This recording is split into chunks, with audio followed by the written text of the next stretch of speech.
The Montana sunset was burning up the whole sky when I pulled my Rig 18 wheels and a lifetime of stories up to Earl's old diner. Just a flicker of neon against that big American emptiness. Let me tell you, if you've never felt truly invisible, just try rolling solo down some forgotten highway at dusk, with only the ghosts in your rear view for company, and see how you start to crave even the smell of burnt coffee and fried apple pie. That night, I was tired but wired. You know what I mean? Like, part of me already knew the world was about to turn inside out again, and that was before I noticed the three bikes ghosting past in my mirror, their headlights glinting off my plates, their riders exchanging those glances that say, yeah, this ain't over. But I wasn't looking for trouble. On the other hand, seemed to be looking for me. Inside, the diner felt the same as it always did: worn booths, chipped mugs, the clatter of plates, and the low hum of country radio. Earl, bless his stubborn heart, poured me a coffee without a word, just that look in his eye, the kind you get from seeing too much and pretending it's all just fine. Heard about those iron vultures? He muttered, voice dropped low. Been making trouble up and down the interstate. I shrugged, lied through my teeth. Yeah, I've been keeping tabs on the bikers, but pretending otherwise was second nature. You spend enough years keeping your back to the wall, you learn to lie, so will you almost believe yourself. On the TV, the local news was running some grainy footage: leather jackets, a vulture patch, a big guy with a hammer tattoo on his neck. Mason Davis, they called him. I felt a jolt of recognition, but buried it quick. Past is past, right? Except sometimes the past is just waiting around the next bend. My phone buzzed with a message: iron birds migrating north. Cargo valuable. Eyes open. Only one person ever used that code: Director Ellis. He was the reason I'd left the FBI behind for this road-hugging life. And if he was texting me now, it meant something big was rolling my way, whether I liked it or not.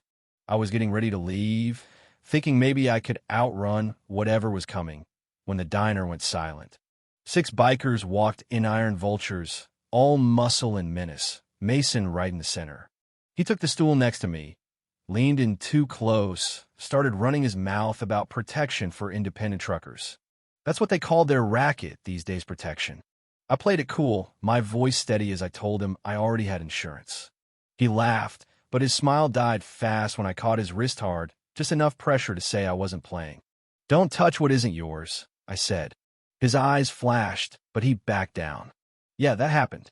Outside, the sky was going full Montana purple black, thunder on the air. My rig waited under the flickering diner lights, shadows stretching long and thin. I walked to the truck with my skin prickling, every sense screaming ambush, but pretending to be casual because, well, that's what gets you through sometimes. I snapped a picture of Mason's business card, sent it to Ellis. Message received. Bigger than we thought. Proceed with caution. I loaded my Glock and checked my surveillance gear, just in case. Old habits, you know? Back on the road, I kept it steady 5 over the speed limit, eyes everywhere. After an hour, I pulled into a dead rest stop, called Ellis from a burner. It's me, I said. His voice was as cold and clipped as ever. We talked shop, the bikers, Mason, the expansion, the possibility that all this wasn't just a local crew, but part of something international, weapons and money moving where they shouldn't. And that's when he said the name I'd been trying not to think about: Charles Whitman. The ghost.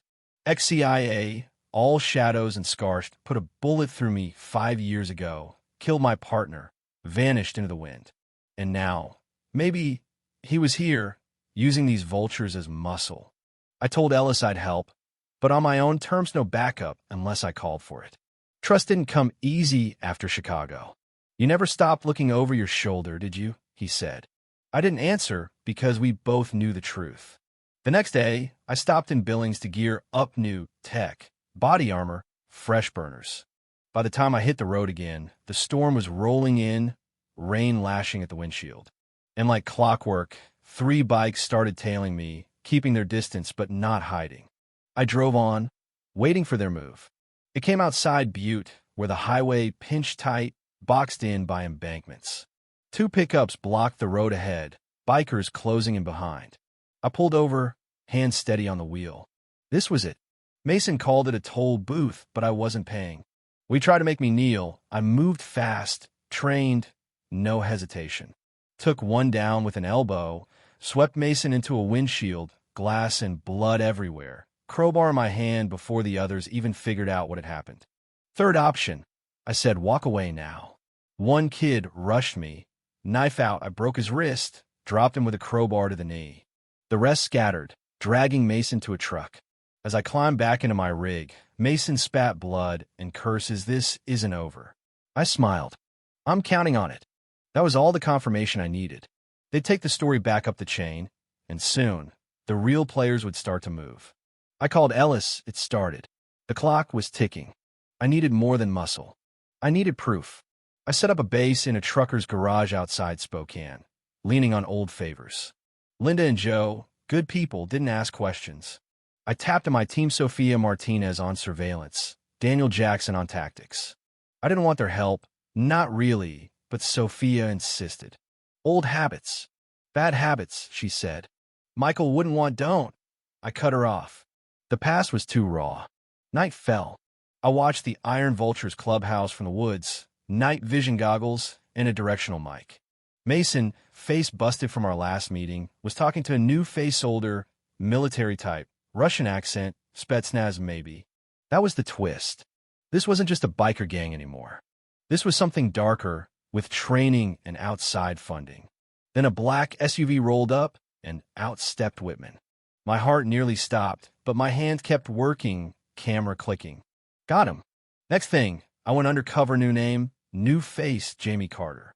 I let myself get recruited by the Vultures, played the desperate driver. Mason was conveniently out of the picture, thanks to Daniel tweaking his brakes. I met the colonel, Frank Mercer, ex-military, dirty as they come. Whitman showed up as Charles Wilson, consultant. He looked right at me and didn't recognize me, or pretended not to. Close call.